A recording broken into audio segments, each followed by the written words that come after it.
18 ஆண்டுகளா தமிழ்நாட்டில் இல்லாமல் இருந்த கள்ளச்சாராயத்தை ஆறா ஓட விட்டு 69 பேரோட உயிரை காவு வாங்கின இந்த அரசு அலட்சியத்தோட உச்சமா இன்னும் தங்களை வஞ்சிச்சிட்டு வர்றதா சொல்றாங்க கள்ளச்சாராயத்தில் இறந்தவங்களோட குடும்பங்கள்.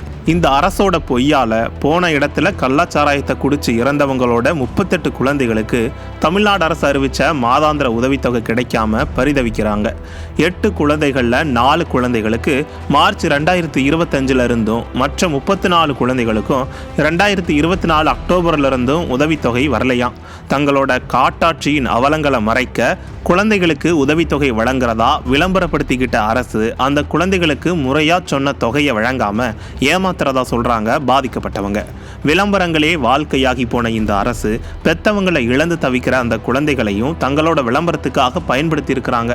விளம்பரத்தால வாழ்ந்தவன் வாழ்க்கை நிரந்தரமாகாதுன்றத இந்த அரசு புரிஞ்சுக்கிற நாள் ரொம்ப தொலைவில் இல்லைன்னு சொல்றாங்க விவரம் தெரிஞ்சவங்க.